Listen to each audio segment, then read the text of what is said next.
Hello, and welcome to the 2024 Women Build Dallas panel discussion. We are so thrilled that you've decided to join us today and hear about the remarkable things that ladies are doing, that women are doing in our community today. We have 4 exciting panelists coming up with our moderator, Lady Jade. And I know you cannot wait to get to that part, but I did want to share some things with you before we get started and let you know a little bit more about the Women Build program. My name is Liz Phillips, and I've been with Dallas Habitats for 5 years now. And the Women Build program is truly one of my most favorite initiatives that we have here at Dallas Habitat, because women from all walks of life have come together to build stronger, safe communities through Dallas Habitat's Women Build program. Today, our neighborhoods are comprised largely of women and children, and there are unique challenges these women face on their journey to financial independence. Did you know that Dallas Habitat serves thousands of clients each year, but 67% are women head of household? And that's essentially why we have Women Build Dallas. This year marks the 5th annual Women Build Dallas, and we are inviting all of you to join us to invest in the future of women who partner with Habitat to make a better life for themselves and their families. Women Build Dallas is seeking strong community members who can help build a home, support neighborhood empowerment, and raise funds for financial and homebuyer education for these determined women. I mean, it truly is a program that sets the world on fire. Women uplifting women, women empowering women, women supporting women. And I can't think of a better month to do this in than International Women's Month. So ladies, we want to hear from you today. As you're listening to the program and you're listening to the panel discussion, we invite you to light up that chat box and tell us all about what you're thinking. And also, if you have any questions, let us know that too. But essentially, what we're asking for today is, are you ready to build with us? Now, while you're pondering that question, why don't I take you through our 2023 impact? So in 2023, there were 13 volunteer build days with Dallas Habitat, 13 days. So over almost 2 weeks of days. And during that time, individuals donated over 1,200 hours of volunteer time. So 13 days and over 1,200 hours. But they did not just donate their time. They also donated their money. We raised over $290,000, which our goal is always $300,000. And that number is simply amazing. And we couldn't be more thrilled with what happened with Women Build in 2023. But finally, what we talked about earlier is truly the reason and the impact, the overall impact of why Women Build Dallas. There are 300 single female heads of household that attended a group education session this last year. And what that shows is, as do the percentages, that women are here. They are here to take a stand for their families and provide a safe place to call home for their children and their loved ones. And truly, that's what it's about, is empowering these women to be able to move forward with a new home with their families and ensure that they have success. So we talked about 67% are women single head of household. And then we also said 38% of those women are single moms. But did you also know that 1 in 6 Texas women live below the poverty line? Yet again, another reason why Women Build Dallas is just so important. We have to change lives together. We have to support women. It's all about women supporting women, women helping women, and women empowering women. Now, none of this would be a part of what we do in our community or within Dallas Habitat without the support of our sponsors. And our sponsors this year consist of both new sponsors, but those that come back every year and truly show their support to these programs that we have with Dallas Habitat. Our security builder level consists of Republic Services and Mr. Cooper Group, two both just truly remarkable sponsors that have come back every year. In our strength builder category, PNC Bank, Blue Hammer Roofing, State Farm, Next Bank, and even Balfour Beatty, who was the chair of Women Build Dallas in 23. They're all back this year. But we have some new names, IEA World and DART. DART this year represents Nadine Lee, who is our chair for Women Build Dallas 2024 and who will be on our panel today. So we're so thrilled to have them. And finally, Hope Builder, which has a new and a returning Mentor Moore and then the Ibarra Design team. And we're just thrilled to have all of these sponsors with us, not just donating their time and their money, but truly investing in a program that we can all be proud of. So it's not just our sponsors that bring the Women Build program to life. It is also our Women Build Chair and our Women Build Committee. And this year's Women Build Chair is Nadine Lee. She is the president and CEO of Dallas Area Rapid Transit, and she's on our panel discussion today. So I'm not going to go into a little bit more on Nadine because I know Jade's going to take you there, but she has just been a wonderful advocate of Dallas Habitat. And we're so thrilled she's our chair this year. She is surrounded by the Women Build Committee, which this year consists of Kathy Altman, an attorney at Carrington, Coleman, Sloman, and Blumenthal, Colby Brazel Campbell, an attorney at Slates Harwell, and Kate Valent, an attorney at Sheaf and Stone. And all of these ladies together are really showing us what it means to support women and lift each other up. And they've already been doing that. Nadine joined us just a few weeks ago for our Women Build Dallas kickoff. And you can see her here in these pictures. She did an amazing job. She brought some new fundraising partners to the conversation. And she also just shared a riveting presentation about why Women Build Dallas is so important to her and why she decided to chair this event this year. But I know you're going to hear more about that during her panel discussion. So thank you, Nadine. She really is truly lovely, and you are going to get to witness that for yourself. But why does everyone do this? Why do the sponsors get involved? Why do we have such a remarkable chair and committee members? It's to support the woman who is going to receive the 2024 Women Build Dallas home. And I'd like to introduce you to our 2024 Women Build home recipients, Martha Rebelar. Martha is just a truly lovely lady. We have gotten to know Martha over the last few weeks, and we just adore her. We really do. Martha is a 59-year-old mother of two, and she lives with her 22-year-old daughter and her 8-month-old grandson. And let me just tell you, Martha loves this little boy. As you can see, cutest little chubby cheeks. Martha comes from a humble beginning where her mom raised her and her 8 siblings. And Martha's been caring for her 2 children by herself since they were the ages of 5 and 12, when she moved here with them and her mom at just the young age of 23. Today, Martha works as a medical assistant. She started off in the hospital's cafeteria, but she wanted more for her family. She wanted a better life.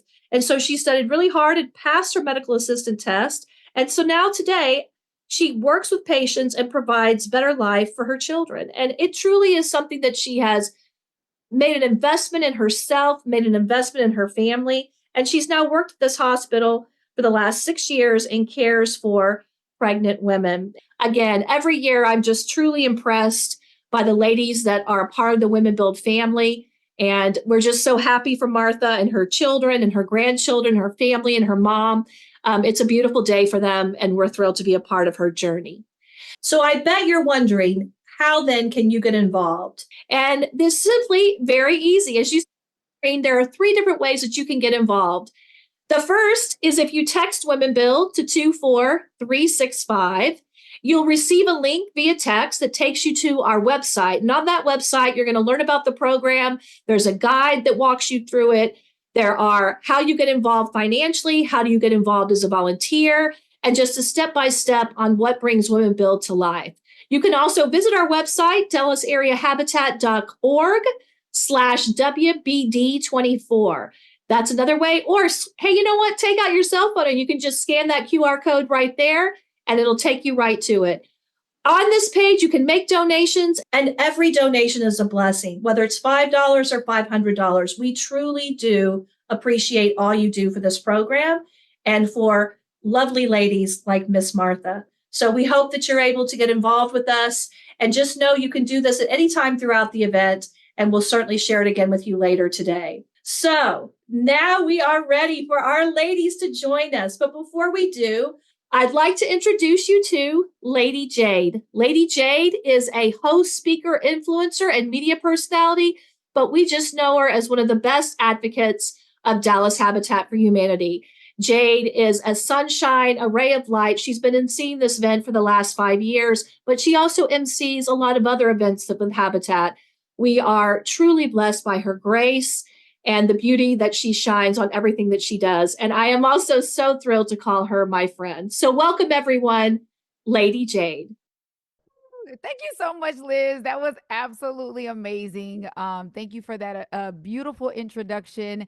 And thank you, everybody, for being here today. We are really, really excited about today's event. I heard earlier Liz said, let's, light the chat on fire. And when I say I love that the women are already connecting in this chat, and I am seeing you, I've been watching. I see Jackie, hey, I see Cindy, I see Lakibra, Tiffany, Edith, there are so Hillary, Paulette, Charlene. You are all are connecting, you all are cheering for each other, and that is exactly what today is all about. This is just getting me even more excited. Liz said it. I did not even realize it's been 5 years that I've hosted this event. COVID kind of threw all of my my timeline off. But this is one of my favorite events to host each and every year because the conversations are so inspirational and authentic. And I do believe that we all leave better than we came, right? I'm also excited because we have an incredible lineup of phenomenal women here today to teach us how we can all create change in our own communities and be the best version of ourselves. And like Liz said, also, it is International Women's Month. So this makes this even more special. So let's get right to it and introduce our superstar panel for today. Up first, we have Miss Nadine Lee, who we've been hearing about earlier, who is definitely a rock star. She is the president and chief executive officer of DART and our 2024 Women Build Dallas chair. Miss Nadine, thank you so much for being with us today. Also, up next, we have Miss Zanola Campbell, who is the Vice President of Concessions at DFW Airport. You will see the beautiful DFW Airport backdrop that she has, which is inspiring all of us to go take a trip. So, Miss Zanola, thank you so much for being here with us today. We also have Miss Carolina Donis, an international speaker and co-founder of Guatemala Prospera.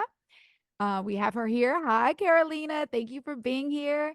And then we have Lucretia Perkins, an attorney at Carrington, Coleman, Sloman, and Blumenthal. So thank you so much for being here. So through our discussion today, we want to find out, how did you do it? How can everyone here become a change agent and a force for good right here in our own city of Dallas-Fort Worth? So I know I shared your titles, but if you all do not mind, I'd love for our audience today to connect just a little bit more. Titles say one thing, but actually getting a chance to hear from you about who you are would be great. So we'll start with Miss Nadine. If you could take about 30 seconds and tell us a little bit about yourself. Okay, thanks, Jade, and welcome to everybody. I'm so excited to speak to you today. Real quick, just about me, I am a civil engineer by education, and I started out in transportation designing roads as a consultant for the Kansas Department of Transportation. And I quickly figured out that I did not like highway design, so I found a job in transit in Denver, Colorado. And while I was in Denver, I moved to the public sector to take a lead role on transit projects. And because of that role, I ended up getting an opportunity to move to Los Angeles to work in LA Metro as the Deputy Chief Innovation Officer, which then led me to become a Chief of Staff for LA Metro. And that led me to become the CEO here at Dallas Area Rapid Transit, or DART, as all of you know it better.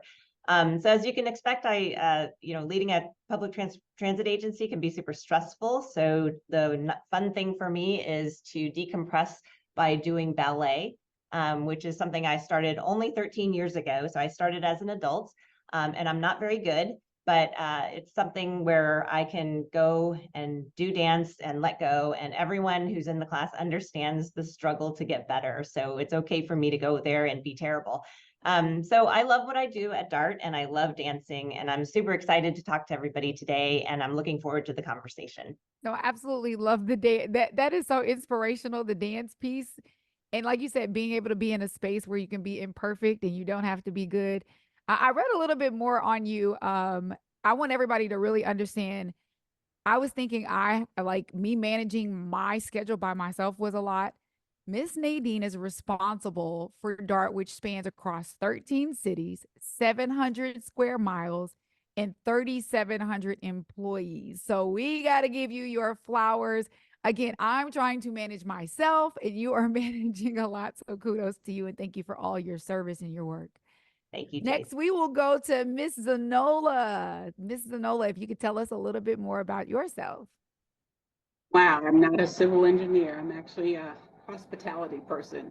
I grew up in my career in hospitality and in advertising, and went into a little bit of retail, changed some careers, and actually got a call from the airport several years later, and said, the airport, hospitality, customers, really? I just see it as a big old garage. But lo and behold, I get to do the things that I really love. I love being creative. I love people. I love making a difference. And actually, I really get an opportunity to kind of embrace the community, because someone told me when I first came, your role is to build an opportunity for the communities in which that we serve. So DFW is a huge economic engine. I oversee some 250 locations, food and beverage, retail, amenities, lounges, in addition to advertising. So I didn't give up on that. And in my spare time, I kind of dabble in the arts, everything from being on a board at the Dallas Theater Center, as well as I'm one of those Sunday painters. Though my background in high school was in fine art, part of my degree was in fine art. And COVID made me rekindle that because it was very relaxing. So thank you so much for having me here. Yes, we love it. We have an artiste on. See, all of these hidden talents. This is absolutely amazing. I also read on you, Ms. Nola, you were awarded Property Manager of the Year for some of your previous work. You've held key executive positions for McDonald's corporations, Blockbuster. When I read Blockbuster, I was like, oh my gosh, Be Kind, Rewind. I do remember that. And most recently, you were honored a Superb Woman by Texas Metro News. So congratulations on that. See, people don't know I do my research. I do my research. All right, up next, Miss Carolina. Can you tell us a little bit about you? Hello, and really, I'm so excited to be here. I'm Guatemalan, but was born in Guatemala City. Like good Guatemalan coffee, I always say I got exported to the US, so here I am. But I really, my story has a lot to do with just believing in the leadership of others, and that has helped my own leadership. I'm a lawyer, a counseling psychologist, I'm a life and leadership coach. But what I'm most is just a person who loves learning and loves to help others that didn't have the opportunities that I had, coming from a country like mine. So when I came to the US, I was so excited because things are going to be different here. And then there are a lot of things that weren't that different.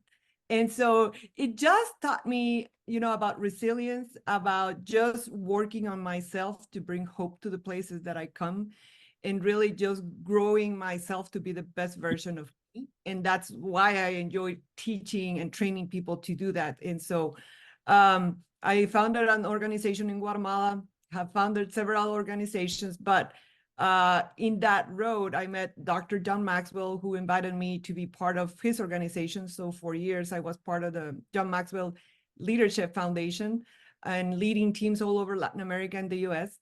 And so last year, I took my chance to just become independent with his blessing. And so just because I wanted to give that which I received, I think not everybody has the opportunity to go to to get educated, to have, people and families surrounding you that believe in you. And some family members that didn't believe in me too, because that also gave me a little spark that I wanted to do something different. So that's pretty much what I do. I'm a counselor, and I do consulting. Mostly I do public speaking, but what I do is just love people and love organizations. And when I heard about, women building, this is my thing, like women building each other up. That's why I'm so excited and grateful to be here, Jade. Oh, I love that. Look, we may have to coin that term next week. We don't just build houses, we build people, right? I love that. That is amazing. Well, Carolina's nonprofit has trained over 2.2 million students and community leaders within Guatemala to date. So kudos to you. Thank you so much for the work that you do. That is absolutely outstanding. We also have Miss Lucretia. Miss Lucretia, do you mind telling us a little bit about you? Yes, of course. Well, first, let me say that I feel so honored just to be on this panel because you ladies are some true rock stars. I am originally from Dallas, born and raised here in the city. I am a wife, a mother of 5-year-old twins. I've been practicing for 9 years. This year will make 9 years that I've been practicing. I'm half Jamaican, and when I am not, right, I see you, Lady Jade. So when I'm not working, I love to travel. I love to go to concerts, listen to Audible. and just spend true quality time with my friends and family. Yeah. I think I just discovered a cousin on this Zoom, you guys. I'm half Jamaican as well. So, Lucretia, hi, sister, cousin, all that good stuff. Look, we're building family too. I love that. That is amazing. So thank you for the work you do. I love the fact that you're from Dallas, Texas, and in your city giving back, which is absolutely amazing. And kudos to you for those twins. We were talking back in the green room and she said they are eating her out of house and home and they're only 7. So, thank you for being here with us today. I want to start by acknowledging the continuous changes these past few years have taken on women in Dallas, as well as around the country. The latest data and multiple studies tell us that women are maxed out with work, childcare for those who have children, trying to balance family, then you're trying to balance finances. The list could go on and on. So I want to ask you ladies, how do women like you find the time and energy to take on one more thing, such as being a change maker in your community? And what are some of those tactics or tips that you can share with the audience when it comes to managing your schedules? I'll start with you, Carolina. Thanks. Yeah, this is a great question. And I think one of the things the pandemic taught me was just to be more organized in my own priorities. Because it was like, if I had teams at that time, like I think in 7 different countries, going through 7 different ways to go about the pandemic. And that was fun. And so I wanted to make a priority to take care of me because I really had to show up for them. And sometimes motivation is something that it's our feelings are so attached to that you can't just count on motivation. I think for me was this just figuring out how to be, have the discipline to show up for people sometimes, but also show up for myself. Be aware that I needed to take care of me. And by that, I mean, I love mani-pedis and all of that. That's awesome. But for me, real self-care is spiritual, is, having my community around me and being intentional about connecting with them, with my husband, with the people back home, with what really matters, which I feel for me were like probably faith, family, friends, and just finding purpose in the work that I was doing. And I think that was what got me to, what gets me to this day, most of the days, because sometimes you wake up and like, no, I don't want to wake up, you're so tired, but you have to just figure out, this is my why. And once you have that, I think that will get you out of the bed every morning. Good. What about you, Miss Nadine? So I agree 100% with Carolina. One of the things that I have to train myself to do all the time is getting comfortable with the idea of being perfect enough. The fact is that we can't be perfect, even though we strive to be perfect. But if things are good enough, let it go. Too often, I think we try so hard to be all things to all people. And I think that can really harm us by putting so much pressure on ourselves. And so, like I was saying earlier about going to ballet, I try really hard to get to my ballet classes because it liberates me from the stresses of my job. And I'm really clear about when I'm not going to give up my time. So I think it's really important, like Carolina said, to prioritize yourself. In terms of overcoming self-doubt, I'm really big on admitting when I don't know something. And I'm not afraid of not knowing because I can't know everything. I love surrounding myself with really smart people, and I actually try really hard to ensure that I'm in circles who are always people who are always smarter than me. And I kind of joke that I like being the dumbest one in the room because it makes me rise to the occasion and try to be as good or better than everyone else in the room. And so also, I think, when you're the dumbest one in the room, then you feel really good when people agree with you. So it's really, I'm being really facetious about it, but I always encourage people to surround themselves with people who might be better than them, because it just makes us all better, and to not be afraid to not know something. I love that you said that there's a quote I've been quoting. I mean, everybody knows it's been around for years. It's actually a rapper that quoted it, but it says, if you look at your circle and you don't get inspired, you're not in a circle, you're in a cage. So I love how you said that you're around people that are inspiring you to be better and grow, perfect, perfect your skills, right? And so that's a really great perspective. Miss Zanola, what about you? How do you take on the one more thing, and how are you managing your schedule and balancing life? You know, it's interesting. I had a boss early on in my career tell me that, Zanola, you gotta look up. And sometimes we get so focused on work that we forget that there's a whole sense of community as well as a sense of self that we have to be a part of. I love the feedback in regards to like really trying to find yourself and also trying to find your passion. What is it that's going to motivate you to make it all happen? And for me, I feel that I'm really blessed, and I do say blessed, to be in a space in which that I think I'm valued by my boss and by my peers, as well as I get the opportunity to do what I love, which is helping people. You don't think about it, but in terms of providing opportunities for them to have businesses at the airport and to see them grow, which is great. And then, you know, secondly, that I can look at ways in which that I can keep myself motivated. You know, how can I find things within the community that I love, that I feel that I can be a part of, and that I can show my passion. So that's what I do. Beautiful why. Beautiful why. Yeah, your why does have to be outside of yourself, and I love that. Miss Lucretia, how are you balancing life? You know, every day there's one more thing to do. We have these hectic schedules. How are you doing it all? Some of the things that have already been mentioned, but one other thing that hadn't been mentioned is I outsource. If there is something that an assistant or a paralegal, a family member or a friend, anyone else can handle, and it frees up a little bit more of my time, I am not afraid to utilize those resources.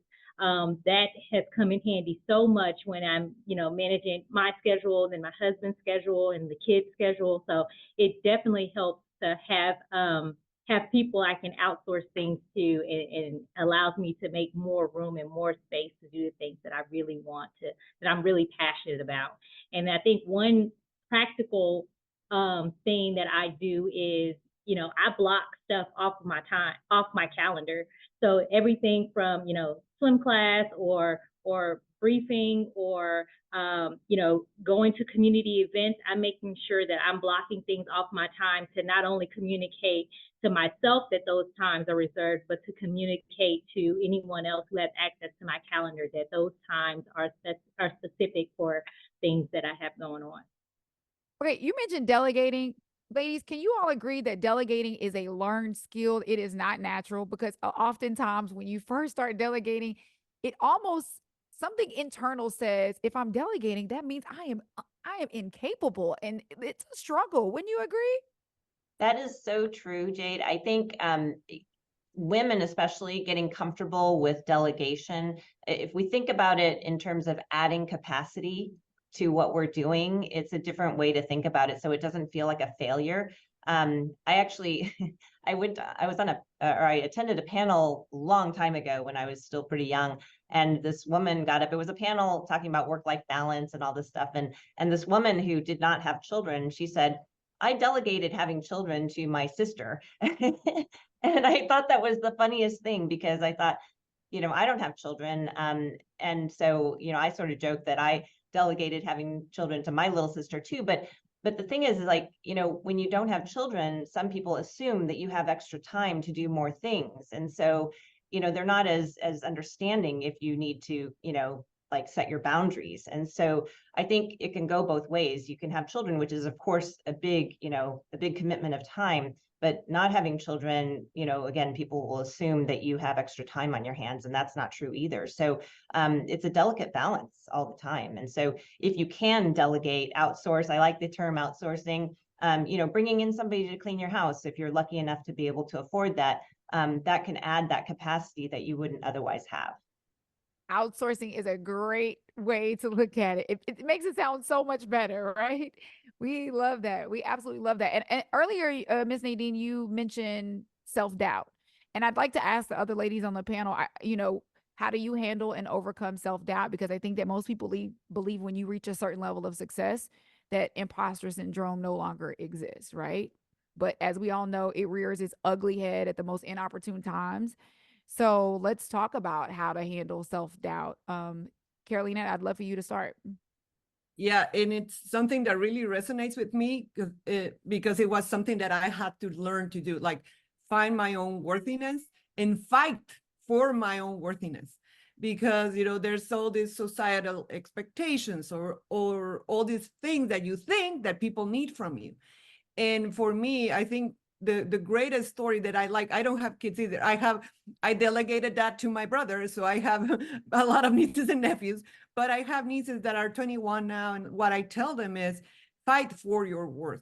It's not something that's going to come out of the heavens. It's something that you have to believe that you are worthy, that you have what it takes. Just normalize having doubt. I hear so much about imposter syndrome, and I hate the words because I think are labels, but I understand it's a way of talking about it. But for me, we have to normalize that we can't make everything perfect. I'm a recovering perfectionist. I try to do excel at what I do because I wanted it, but it was really what I wanted was security in that people will like me if I had everything perfect. And so letting go of that to find my own worthiness was a huge part of my own journey, I think. Yeah. I love that. Anybody else want to jump in? Yeah, I love it. So when you're, So go ahead, Mr. Nola, go ahead. I was just going to say, finding your voice, that was the hardest thing for me. That you often think that you have to work harder, you have to work longer, you have to do all these things for people to see you. But it's so important to just be authentic. And it's not a bad word to be compassionate. It's not a bad word to look for collaboration. And to be that person in the room that's like, okay, you're going to know when I'm upset and that you might be overstepping into my turf. But for the most part, I'm going to look for a win-win, and I'm going to look for ways in which that we can work together. And it's tough because you have to continue to tell yourself you're okay, and it's okay for you to feel, to be who you are, and to not be marginalized. So it's a lot of self-talk. That's good. So adding to what Ms. Danola said about self-talk, one of the things that I do is anytime I have what I would consider a win or success, I have a sticky note on my desktop that I'll just jot something down in there to remind me of it. And when I have those moments of self-doubt, I have this long sticky note that I can go to, and I can see where I have accomplished or I have done these things that are important to me, that are wins and successes to me, and they're a reminder of there was nothing to be doubtful about, and you just keep going on and keep pressing forward. These are all amazing. Like I'm over here. I hope you guys know I'm over here taking notes. I'm writing all of these tactics down because these are things that we need to remember. We don't want to just hear them today and not go and apply them to our lives. And Ms. Carolina, I love how you also said normalizing having doubt. Nobody gives us permission to have that feeling. And so you feel guilty when you do, or when you feel afraid, right? And it's like, we're waiting for the moment that we don't have doubt to push the gas. We're waiting for the moment where fear goes away to finally excel or accelerate. And we just have to do it afraid, and we have to do it while we're still doubting. Wouldn't you agree? Yeah, there's no way of getting out of comfort zones without doubt. And so if you're having doubts and that's because you're challenging yourself, and it's a great thing. That could be, like people look at it like, oh, maybe I shouldn't be here. I mean, like I put myself in positions, let me tell you, I regretted some of them, but that's how you learn. That's how you grow. That sometimes you grow and it's perfect, and sometimes you grow because you got a rejection. A person you trusted wasn't what they said they would be, but you grow, and that's what we have to normalize. You get out of comfort zones. That will mean just having doubts, and it's normal. Ms. Anola, you mentioned earlier. Oh, Oh, go ahead, sorry. please, please. No, for I sure. was just going to add to that because as Carolina was talking, I was thinking about this quote that I heard recently, and I still can't figure out who actually said it. But the quote was, "We don't need to be fearless. We just need to fear less." And so Ooh. this whole idea of self-doubt being the thing that drives our decision making is something that we need to be, cognizant of. We need to be aware that it's there, that little voice that's telling us we can't do it. But then we need to say, you know what, I'm just going to take this chance. I'm going to take this new job. I'm going to do something totally different than I've ever done before. And yes, I'm terrified, but I'm going to do it because what will happen is a whole world of opportunity may open up for me, and I may end up in a place I never even imagined. And I remember when I took this job here at DART, I told my boss at the time, I was like, gosh, I'm terrified of this. I'm terrified that I'm going to do something wrong. And he was like, you got it, don't worry. And he had the confidence that I didn't have, right?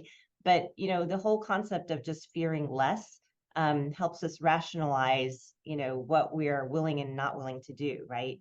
And it helps us prioritize that decision making because we don't know what we don't know.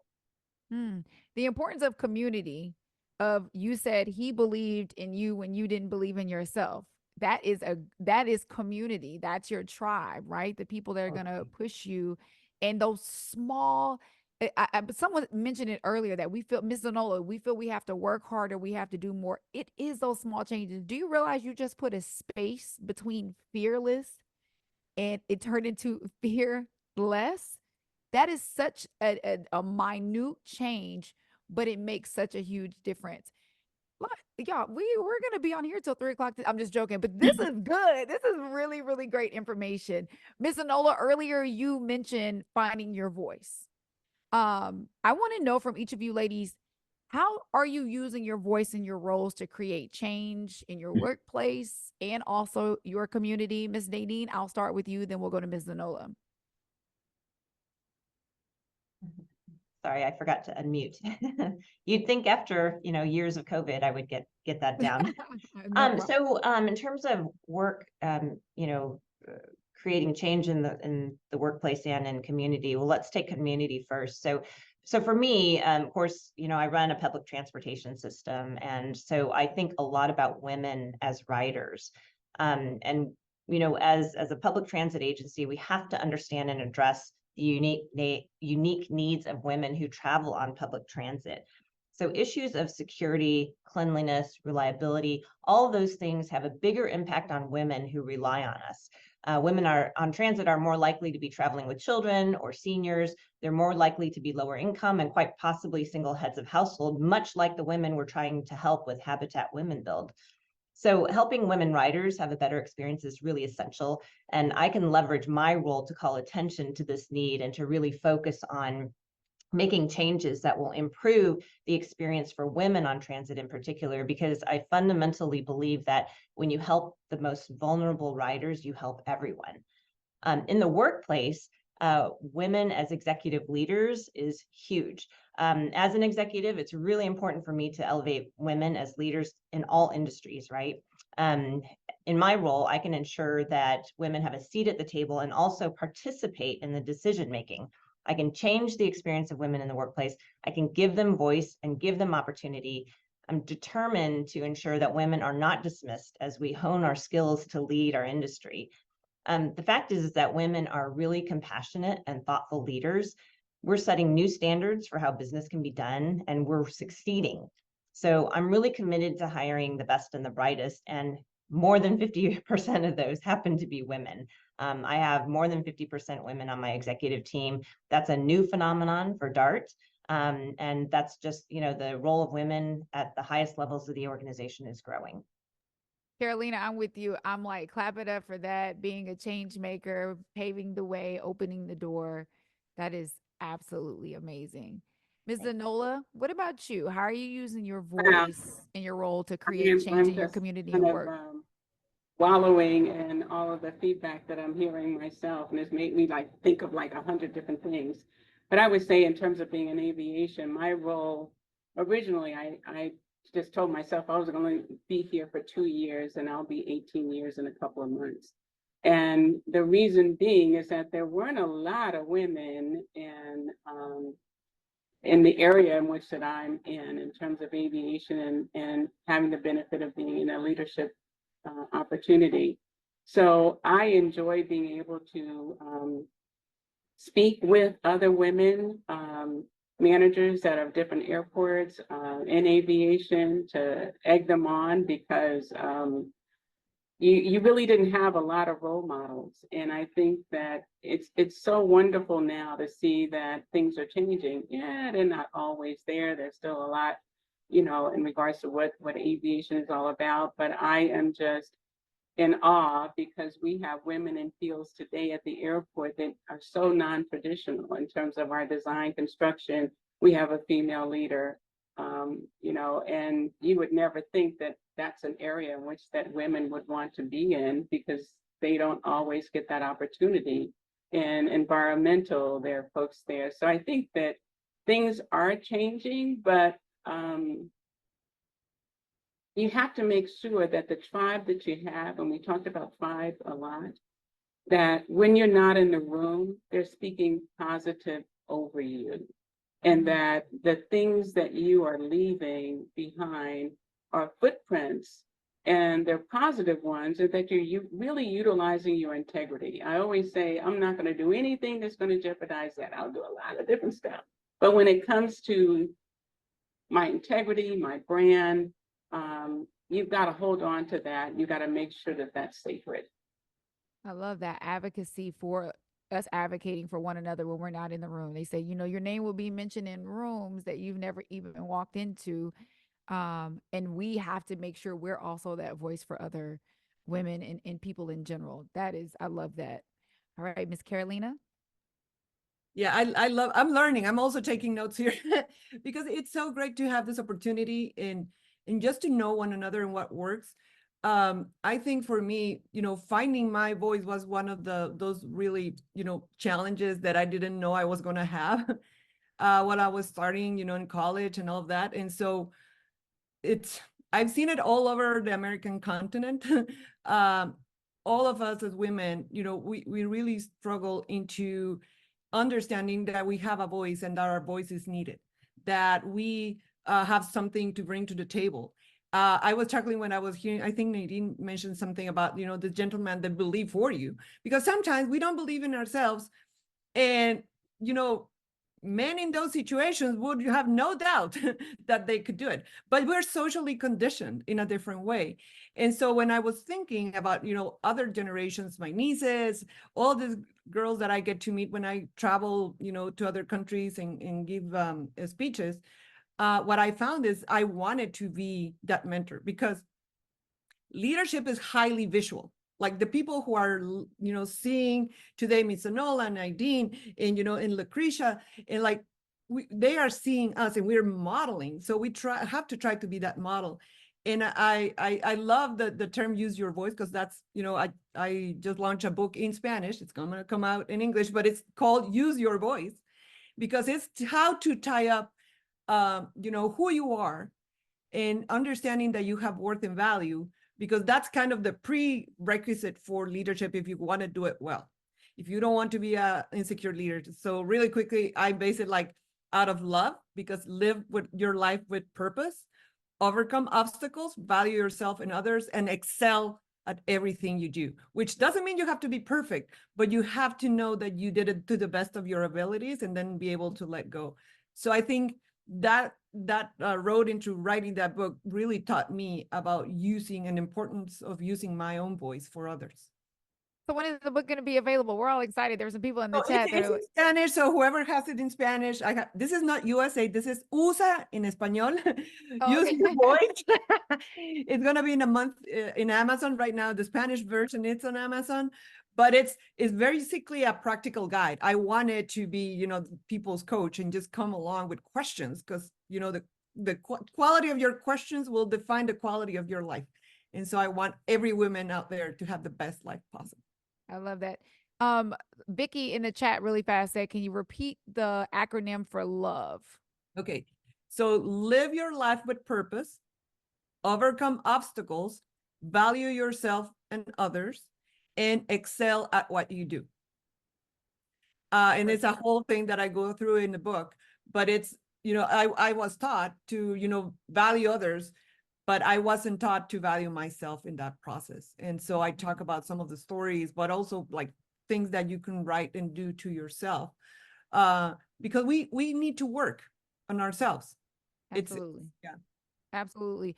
Well, we'll definitely be supporting that book in Spanish. Can't wait for it to drop in English as well. So thank you so much for that. All right. Lucretia, you have a very unique opportunity in a city that you're actually born and raised in to use your voice and your role to create change, right? In your workplace and community. So how do you do that? So as a senior associate, I recognize the importance of mentorship and empowerment when it comes to younger lawyers, especially women and minorities who sometimes face an additional barriers or challenges in the legal profession. And so I try to make a conscious effort to mentor law students, junior associates, interns, and just provide, that guidance and support. Have my door is always open, my phone's always on, and you can always reach out. And if I don't know, then I may know someone who knows. And so I have, because I'm from this city, I know so many people in this city. There are oftentimes people come to me and I don't know the answer, but I'm like, okay, but I know who knows, or I know who can give you the answer. And so I just try to create that diverse and inclusive community within myself and within all of the junior associates and any of the other attorneys that I mentor. Awesome. And someone else mentioned it earlier. Mentorship is so important. I saw it in the chat as well. I just did a career shift myself, and I would have no level of success without mentorship. I always thought mentorship was for like high school and college, right? And so now I'm this many days old. We won't mention exactly how, but having a mentor has been instrumental. And I love how Carolina said earlier about you have to ask the right questions, because mentorship is not a handout. You have to have done the work and the research yourself, and then ask the right questions for someone to even want to mentor you, right? And so this is just all amazing. There's a saying that says that comparison is the thief of joy. But sometimes we can look upon others out of inspiration and admiration. So, Ms. Nadine, I want to ask you, who is the person for you that you look to keep you motivated and striving for more? And what is it about that person that you admire or desire? That is such a hard question to answer, because I really gravitate towards people who are passionate about what they do and selfless in the way they go about doing it. I mentioned earlier, just in passing, the gentleman that I worked for at LA Metro, the CEO, former CEO at LA Metro. His name is Phil Washington, and he is easily one of the best leaders I have ever encountered in my career. I really admire him for his intelligence, his political acumen, his compassion, especially for those who've historically been disenfranchised. And I'm really fortunate to be a direct beneficiary of his wisdom. And so it's really important for me to expand his influence through the people that I mentor and who they mentor and so on. So, he really is somebody who I turn to when I need some advice or just need a little bit of perspective on things. But I will say that, as we're talking about people who are, inspirational to us, I am constantly inspired by people who are just coming into the industry. They are so creative, so energetic, so excited about being in the industry and doing something for the community that it makes me feel even more motivated to work harder and to make sure that their path is paved in a way that makes them successful. Because I know that my tenure will be limited. I mean, that's just the nature of the business, right? So at some point, I don't know when, at some point, I won't be the leader anymore, and other people will have to take my place. And so my best hope is that I find inspiration in all these young people and I set them up for success so that they can continue on with the mission of DART. And I am certain that DART right now has, probably thousands of people who could play this role at some point in the future, because we have such a talented staff. I have to say this. I have to give you your flowers, because I do believe that says a lot about your character. how often are we intimidated about, the younger generation coming in? They're so innovative. There are so many things that they have been born into technology wise that we may not have been privy to that we're learning, right? And so being willing to be inspired and also be taught by the younger generation, and then you're building those future leaders so that they can replace you one day, says a lot about character to me, because I think we've all worked in an environment before where people didn't want to teach us anything, just thinking maybe we would surpass them. But isn't that the goal, is to build our future generations so that they're better than us? Absolutely. Actually, I always joke with people because, when you go to these, scholarship dinners and things like that, and you hear the bios of these kids who are, only 18 or maybe 20, you hear about their bios. I'm like, oh, thank God that I'm not competing with them because there's no way I'd measure up at this point. So yeah, I mean, they're getting smarter and smarter as they come. So, Lucretia, when your kids are, 18, look out, world, right? Right. For sure. All right, Miss Carolina, tell us about a life lesson that you learned and maybe learned it the hard way. How could you use that lesson that could help someone else? Oh, that's a really good one, and it can go so many ways. But I come from an entrepreneurial family. My dad is a business owner. My grandmothers, even though they're only allowed to go to sixth grade, they both started businesses. And what I always learn from them, and my dad is always said, just keep walking. And it was his way of just saying, life is gonna throw hard things at you. It's not a question of if it's gonna happen. And there were places in my life personally, where like I was going through a divorce while my mom was in cancer, and so it ended up being like my mom passed out on a Saturday. In Latin America, we bury people the next day, and then Monday was my divorce hearing. And so looking back at how did I go through that and be able to learn from that and to be more like stronger for it, so I can teach other leaders, other girls and other women, because your personal life is going to happen. It's it's going to be messy, it's going to be beautiful, but embrace that mess. Just keep walking, keep believing. For me, my faith is very important because of that, because that's something that carry me through those times. But just keep walking, just know that this too shall pass. Embrace the mess and just keep walking. This too shall pass. That's beautiful. I recently saw an Instagram post where this little girl is asking the teacher, she says, how long do you tolerate disrespect from a friend? And the teacher replied, well, how long do you drink poison before you die? Right? How great is that? So I'm going to kind of put a little plot twist on that quote, because I want to ask Ms. Zanola, if you had a friend who spoke to you in the same way that sometimes you speak to yourself, because again, women, we are hard on ourselves, we are tough on ourselves, how long would you allow this person to be your friend?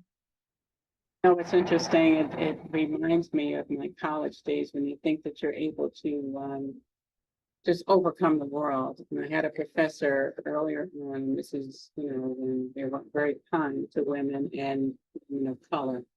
And he told me right off at the first class that you will not be able to graduate, take 2 theory classes at the same time. You won't be able to graduate in 3 years and blah, blah, blah. And we just had a rocky time. And long story short, I did end up not passing the class, but on a technicality. So I took the class over again and researched his book, which back in the day you had to read all your professor's books that they wrote. And I just found all kinds of technicalities in it. And it got to be like a little bit of a show of Zanola sitting in the front row and my doctor professor telling me, different things, and I would just interrupt him. It was like, how dare you, Fast forward, he ended up getting me my first job at NBC in research. And he told me in the end, I don't like you, but I respect you. And I guess that's all we need. And I had and then the flip side of that is my best teacher, who was my sister friend, saw me in my first meeting and I was losing it. I thought that all you had to do was just go and tell people what you wanted and they would do it. I didn't understand the sense of community, and you had to build alliances and bridges and things like that. So I was like ready to melt on that stage of 500 people in front of me, all men. And she stopped the meeting, pulled me into the restroom and said, look, don't you ever let them see you scream. You fake it till you make it. So that's something in which that I share with my team a lot. Fake it till you make it. And this is a theater. You know, you're here to put on a show. You don't have to take it home with you. You know the role that you have to play and play it to the best of your ability. I love that. Miss Anola, you talked about finding your voice. I think you found your voice pretty early on in life. You are a tough cookie. Look, we get fooled by that smile, but we absolutely know why you're successful. And kudos to you. I love, what a great story. That is so good. Thank you so much for that. All right, Lucretia, I'm going to ask you this next question. What is the most important piece of advice you can give to a young person who's trying to make change in the world? I would actually say two things. I would say don't be afraid to start small. Just because your impact circle starts off with just your family and your friends, it doesn't mean that it can't grow and expand beyond measure. And to make sure that you do something that feels true and authentic to who you are in your experiences, because that passion that you have, that passion is what will help you follow through on your goal of making change in the world. And so when you're doing something that really is speaking to your heart and not something that someone else has told you should do, that's the way that you're going to be able to do it. Ooh, that is good. So often people project their beliefs on us. And as a woman, you're thinking, well, if I'm going in the opposite direction, am I doing something wrong? You know, especially because there's always, I guess, you could always possibly fail or not work out the way that you wanted to. So I love that. And the point of starting small. We live in a social media society that you feel like, you know, our younger generation has this belief system, and it even puts pressure on the older generation as well, that I'm going to get my job and in 10 days, I'm going to have $1 million, right? And it does not work like that. So no, I think that that's great. That is absolutely great. I want to kind of switch focus just a little bit and let's talk about advocacy in the workplace. Nadine, let's talk about what's a belief that you have in the workplace that many others may disagree with.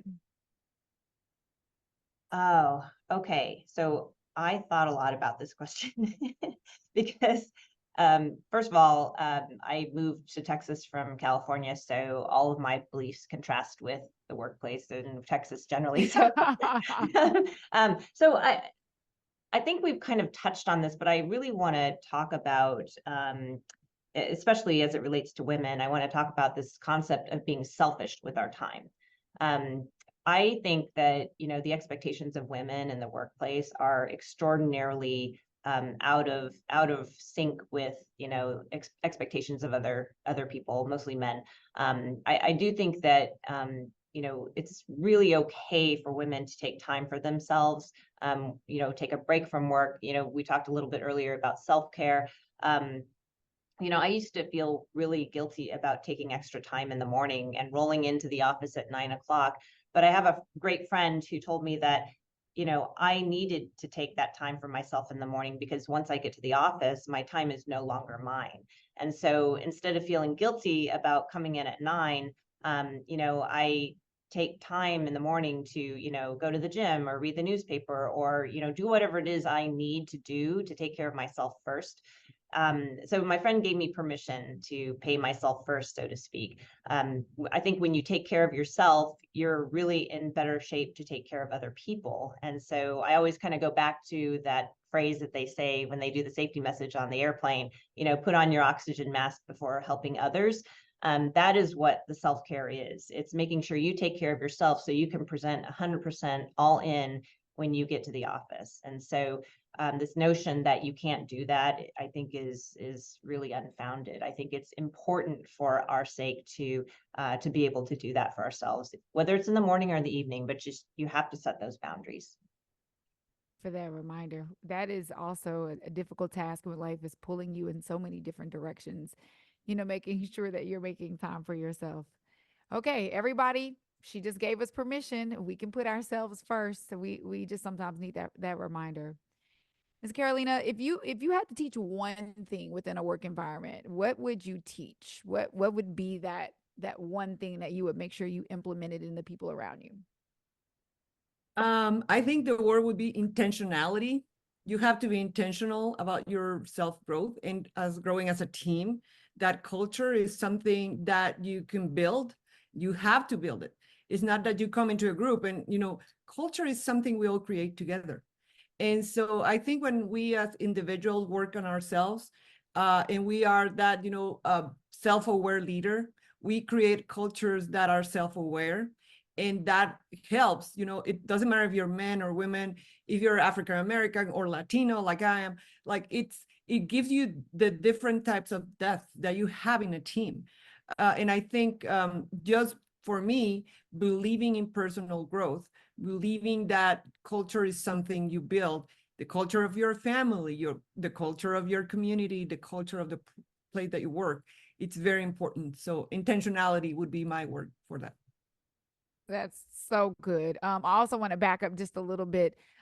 Somebody in the chat said, yes, we need to pour into ourselves so we can pour into others. Jennifer also said diverse teams are stronger teams, so many more lessons learned and to draw from. I don't know if you ladies are getting a chance to check out this chat, but this chat is absolutely on fire today, and they are loving everything you all are sharing. All right, Ms. Zanola, let's ask. This is kind of a tricky question too. What would you regret not fully doing, being, or having in your life? What would be that? What would that regret look like? I would say in the beginning of my career, not spending as much time in building my career and in building community and community of people who were advocating on your behalf. Because sometimes you start working so much that you forget that there's a whole nother world, a network that can push you forward just as quick and even faster if you had more advocates around you than just being able to say, oh, I worked 50 hours this week, and I worked over the weekend and look at all the great things I did. It's people have to be able to talk about you in the room when you're not there based on who you are. I love the idea in regards to being an advocate and being authentic, and it's okay to be compassionate. My team told me this morning because I was asking them different little things, and they said, well, balance, flexibility, and being understanding as it relates to the different worlds of work, that they show up with kids, they show up with elder parents, they show up with all these other things, and they're looking for someone in leadership to have that thought process of being flexible and allowing them to move forward. So I think just not forgetting that, because we're all people and we're all human. I love that. Look, Lucretia, I want to ask you, if we learn from our mistakes, why are we always so afraid to make mistakes? Good. That's a really good question. I think that when we make mistakes, you think that everyone, when they look at you, all they see is your mistake. But mistakes are normal. That's a part of growth. That's how you know that you're continuing to progress forward.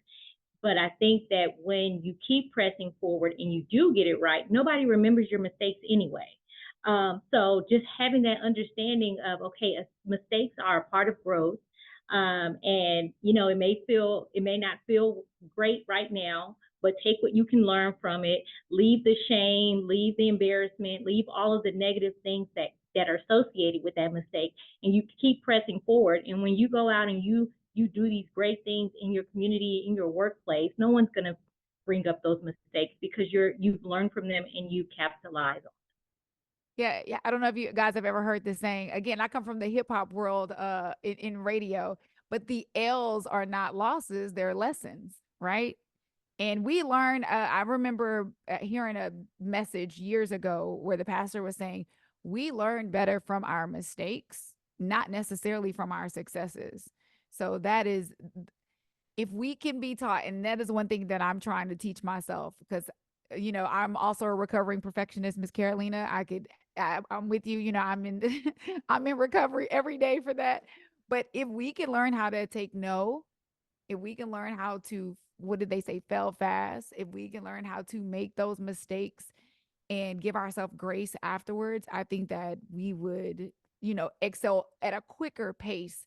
But I wish that there was a class in school that was like, you are going to lose at everything in this class and then you're going to be tenacious because of it, right? So no, I Jade, love that point. can I offer a perspective on Yes. regret and mistakes also? Yes. Because I get asked all the time, you know, if you could do one thing different in your career, what would that be? And the truth is that I wouldn't do anything differently, because if I had taken any other decision, made any other decision throughout my career, I wouldn't be exactly where I am today. And so, you know, and this is hard because for the younger ladies in the audience, you don't know this yet, right? You don't know where your career is going to take you. But the truth is that in 10, 20, 30 years, however old you are, you know, you're going to look back and be like, oh, I actually did make it. You know, I didn't know that I could when I was 20, but now that I'm 50 or however old you are, you know, it's like you realize I actually, you know, I actually succeeded. You know, I succeeded in doing a lot of the things that I wanted to do. And I hit a lot of my goals. And in fact, I exceeded my goals. And you won't know it until then. But, you know, I hope that people will understand that every single decision you make is going to add up to where you end up. And I hope I can give you that confidence, because I know that when I was their age, I couldn't see it, but I can now. That's you know, I want to ask everybody in the room, you making me think of something, because I think we have a plan in life when we're younger, and as we, you know, grow into who we are, it looks nothing like that. So just to kind of comfort people that are like, this is not how I thought life was going to turn out. I'll start with you, Miss Carolina, because I see you like, who Yes. did 5 or 10-year-old Carolina want to be that is so opposite of who you are today? You know, I was jumping here in my chair because it's so true. Like I never could have guessed where life would take me. For starters, I never thought about living in the US. I was doing organizations, I was working Latin America, I was doing all of these things. And then I met this wonderful man who is really the reason why I ended up here. It's because of my husband. But really, I think, you know, you have to embrace the adventure of life. That's what I keep telling my nieces. You know, it's not gonna go like the straight way. It's gonna be ups and downs, but those ups and downs and how you define that, it's gonna define your life. And when we talk about failures, I think that we are so averse about failures because we think, oh, if I fail one time, I'm going to be labeled a failure. And if we understand that that's just like I failed at some things, but I succeeded at others. And once you have that kind of fail forward mentality of, okay, let's embrace it. Let's do it as I want to, you know, like fail as much as I can so I get to the good parts first. That's kind of what I feel like my life story has been about, because I failed so much, but I truly had to work on enjoying the journey, enjoying that moment, because that's what happiness is to me, is that direction in life. So what did you think you were going to be when you know, who did young Carolina think? Girl. Yes. I had so many iterations of that. But first, you know, I wanted to be like a huge, I studied law because I wanted to be like a lawyer for human rights and stuff. And then I got to a very corrupt system and I was feeling so bad. And so I said, no, I'm going to start a foundation and we're going to teach them how to do leadership right with values and, you know, and principles. And then I'm like, oh, I panicked because I have to learn, you know, what makes people do what they do. So I'm going to study psychology. And in the meantime, the foundation grew so much that we were able to get leaders that would come and pour into us and mentor us. I think I was leading for most of my life, but nobody told me to my face I was a leader till it was an American gentleman in my 20s. Mm. And so I think that's kind of, in my perspective, the most godlike thing you can do. Like, Yes. God takes that, you know, out of you. And I try to do that with my life, with the young women that I meet, just bring that about, because sometimes it takes that for you to start believing in yourself. That's good. Okay, I have to ask you, Lucretia, who did 5-10-year-old Lucretia want to be? Was it always an attorney? It was. I was one of those weird kids that was like, I want to be an attorney. This was before I even knew what an attorney did, or it was just what you saw on TV.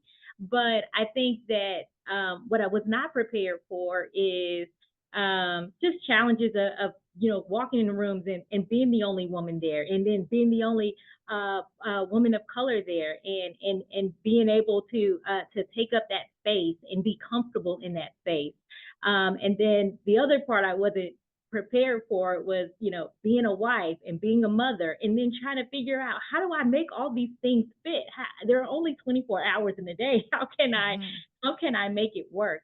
But it's been great because, at Carrington, I'm surrounded by other women, other mothers, and they've just been so supportive of me, and have given me great tools to be able to really navigate through life. So that's been great. And then, of course, just my village of people that I've surrounded myself with in and outside of the legal field. That's awesome. Okay, Ms. Nadine, I have to ask you, were you a 10-year-old child thinking to yourself, I cannot wait to work for transportation? And was that you?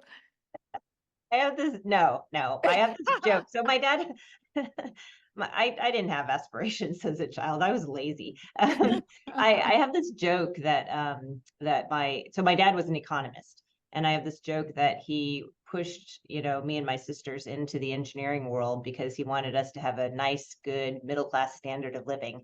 And then I sort of joke, well, he must not have thought we were marrying material because, engineers are kind of nerdy. And anyway, so anyway, and of course it is funny to me, so that's why I'm saying it. But no, I didn't envision, I honestly, even when I was in college, I wasn't really sure what my purpose was going to be, because I was doing this engineering thing. I was good at it because, I was good at math or whatever, but I didn't find the purpose of, what engineering meant to society and the community until I got into public transportation. And then I realized, oh my gosh, we are creating opportunities for people by providing transportation where they may not otherwise have it, which opened up an entirely new perspective for me. And I think that ultimately drove me to continue to grow and take on more responsibilities, and of course now becoming the CEO here at DART. And so that was important because I would not have found that passion had I not tried a bunch of stuff and, gone through, roadway design, which I guess we could say that was a mistake. but, even that experience fed into my understanding of the bus system and what the bus system needs in order to operate well, given the fact that buses are running in the same traffic congestion as all the other cars, and also understanding the power and reach of the bus system, because, in transit, everyone thinks rail, everyone thinks light rail and how easy and great it is, but rail doesn't reach everyone. And so most of our people are riding the bus. And most of the people riding the bus are low-income people of color who don't have access to cars. So when we talk about improving our communities and improving opportunities for people, that's where this whole background of, bus and, my dad, of course, being an economist, teaching me more about the economics of life, all that kind of culminated in this current role that I have. So I'm fortunate that I had that exposure, even though I was very directionless as a child. And, and I think that's important to say. I think you have so many parents that have children that I guess you would want them to be like Lucretia and know from a very young age you wanted to be an attorney, but the reality of life is more times than not that doesn't happen. So, believe it or not, Ms. Nadine, I think you just gave everybody, just took a deep breath and a relief to say, okay, my child doesn't know what they want to do. They're even in college and they really don't know the direction, and that life will do what life is going to do, and that there can still be success at the end of the tunnel without this perfect plan. So, I love that. Yeah, thank you. It was unintentional, but I'm glad it helps. All right, Ms. Zanola, I have to ask you, did 5-10-year-old Zanola want to be in aviation? Did you always know that this was the goal? No, believe it or not, I wanted to be a teacher, and in so many ways I am teaching and I'm learning.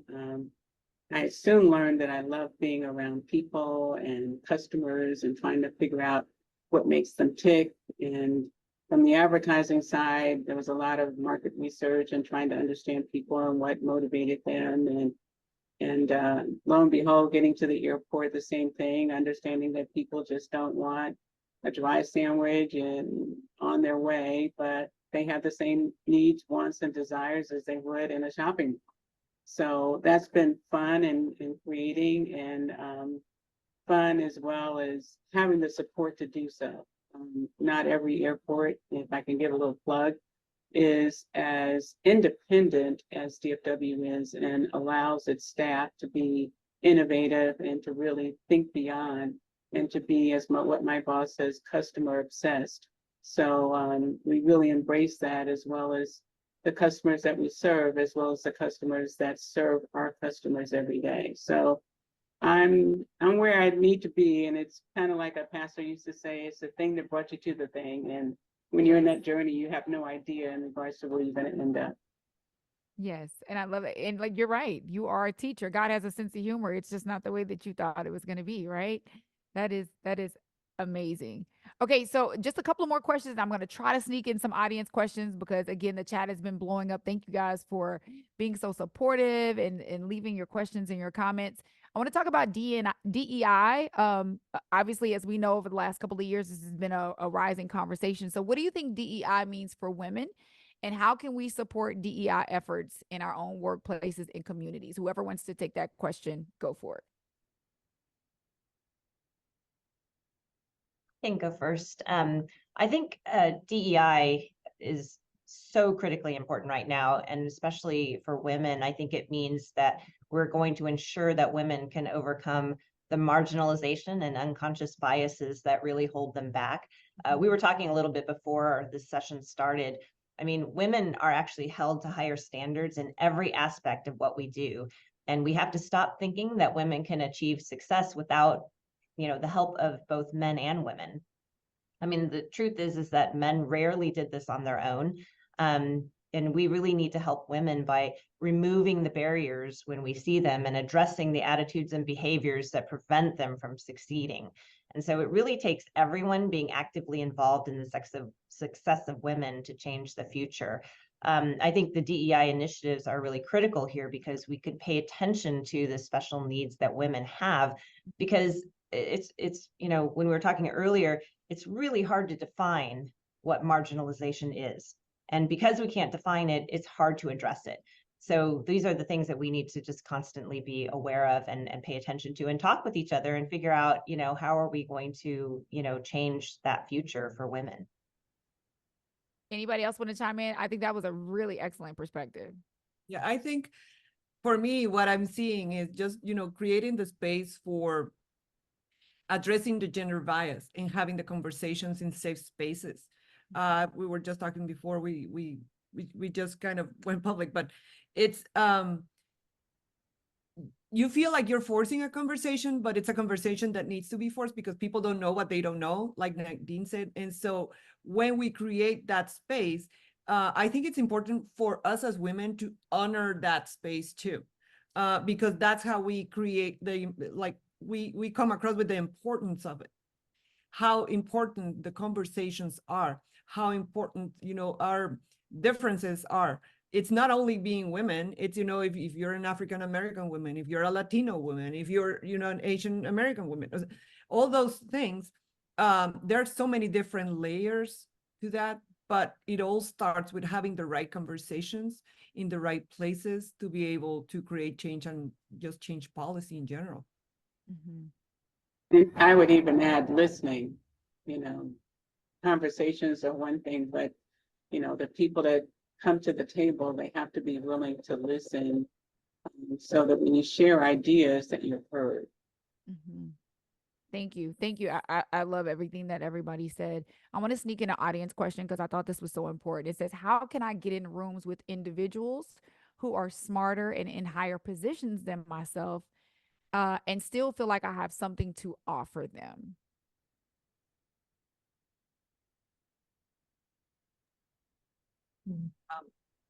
I can always go. My dad says I love to talk so much that if I didn't talk, subtitles would come out of me. So, so you can always count on me for that. But this is the thing. It's okay. First of all, it's okay to come into a room and not talk. Just learn. I have to do that for a long time in my life. And just be informed and be prepared. Just, if it's not just going there with the right people and finally getting to those rooms, you come prepared. You kind of, okay, know the topics, know what you want to get out, what questions you want to ask from these people. I think if you want to become a more interesting people, you become interested in people. And so it's not about coming and say, oh, I have all this information. It's about, I'm interested. Like, somebody wrote in the chat, I want to know like Nadine's story on what the Erykah Badu bus. Oh yeah. Like, I'm interested because if you foster that curiosity and you come with curiosity, you don't have to have all the answers. You just have to have some questions that will help you grow, and everybody will grow too. Well, that's a great segue. I'm glad you asked that. There was an audience question. So how did the Erykah Badu bus come about, Nadine? There were people in the chat saying we love the fact that there's representation for women and women of color, and it's just something different. So how did that come about? Actually, it just came out of one of our directors, Director Patrick Kennedy. I guess he saw something on Instagram where Seth Rogen was going to do some collaboration with, I don't remember what it was, in Vancouver, which is where he's from. And he was thinking, why can't we do that in Dallas with some famous person in Dallas? And of course, the first person he thought of was Erykah Badu. And so it took us 6 years to work through that collaboration. And we finally we were finally able to launch that. We launched it just a few weeks ago. You'll see the Badu bus driving around. I think we've got 3 different buses. And we've got her face on 2 of our light rail vehicles. And so you'll see her running around all over Dallas right now, Dallas and our surrounding 12 suburban cities. So yeah, it's really exciting to have that. She's a lovely, lovely, gracious person. For those of you who have met her, and if you haven't met her, she's so wonderful. I mean, she's funny, and she just says some of the coolest things. And I just, every time I see her, I want to go like this because she's so wonderful. Yes. And she's such an individual. And she makes you, oh, wow, you just had hearts on your screen. You have a new update. That was pretty cool. I need to update mine. I don't think mine works. I love that. Yes, Erykah Badu is a phenomenal woman. And again, just being able to be, comfortable in her own skin. She's such a great example of that. Okay, one more audience question I'm going to sneak in. What did you do in your career to get to that next step or a promotion? So I think somebody is wondering, how do you grow in a career and stand out? Ask. That's good. Not. What do I need to do to get to that particular level? And you got to ask.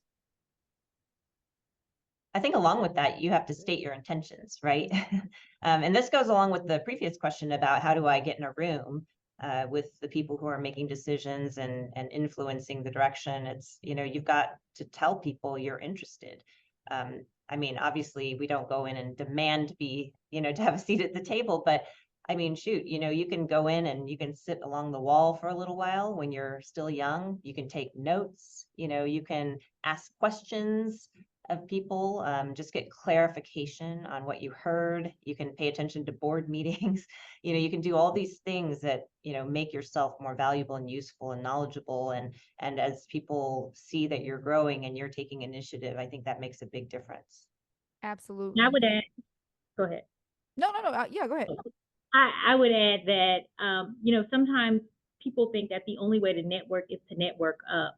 And sometimes it's just as important to network laterally. Network with the people that are in your community. Network with the people that you went to college with or to law school or, whatever, kind of network where you are, because you don't know where those people are going to go and how much more impactful would it be if they get into a room that you're not in, but they know you, they know your struggle, they know your grind, and they can speak highly of you to bring you into those rooms. So it's not always about networking with the CEO or the VP or whatever. Maybe it's just networking with the other people, the other colleagues that are on the same level as you, and showing them how your work ethic, your value system, and sometimes that can take you far as well. And this is exactly what Women Build is all about. You all have done such an amazing job. I think I'm going to take that back. I know, because I'm walking out better today, that the women that have heard your information are walking out better. And I think Carolina hit the nail on the head earlier. We are building women. This is more than just going out on a build site. And we are so excited for Miss Martha, who's going to get her new home. But we are building one another. And this is why this is one of my favorite events each and every year. I cannot thank you all enough. You have been absolutely incredible. If you have been blessed by today, can you please just put a 1 in the chat, just so our panelists can see? Okay, the ones are going crazy. Yes. Okay, we have ones, we have gems, we have everything. I believe that God puts people in positions that he can trust in those positions, and you all can be trusted because you all are taking what you have learned, your information, and you're not gatekeeping, you're sharing and you're spreading the love. And again, today has been amazing. Really quick, I want to ask you, Miss Nadine, what has it been like for you working with Women Build? Because we're gonna, put up a slide here in a second to let everybody be able to get involved, because we don't want it to end here. We want you to jump on board when we're talking about getting in rooms, right? Networking with people, asking the questions. You want to show up and support Women Build, because these are the people that you're going to be surrounded around. So we're giving you an opportunity to do exactly what you all have been asking. So can you tell us really briefly what it's been like working with Women Build for you? Well, it's been incredible. We're getting ready to do the build on April 5th. So that is super exciting. I hope that everyone can get involved at some level. Jade, you've already said it really well. I mean, I think, Women Build is really about uplifting women, helping them build generational wealth so that they can succeed and their families can succeed, and really giving people opportunities and education that they would not otherwise have. And I think when we talk about uplifting women in the community, this is what it's about. This is about helping women, giving them opportunities, making them know that they're supported, and really, giving back to the community in ways that we all want to and know we can. So I encourage everybody to support us and watch for us every year, really, because this is an exciting effort that Habitat puts on every year. And I'm super proud to be chairing it this year. I'm really excited because I'm in the process of making my own contribution to this effort. And so I'm pledging $5,000 to Women Build this year. I hope that other people will also join me in pledging whatever resources they have available to them. Like they said earlier, whether it's $5 or $500, this is something that, can have only good things come out of it. So thank you very much. And Jade, you did such a great job for us today. Thank you so much for moderating. I admire all of you. I hope to stay in touch as well. And I hope to see you out on a build site as well. I just have to send so much just love to each of you for what you've shared with us today, and being very authentic and just opening up and making us better. This is Women Build Dallas 2024. Everybody, thank you all for joining us. Until next year, again, don't forget to get connected. We will see you on the build site. Get your team together, become a sponsor. We want you to get involved. Have a great afternoon, everybody.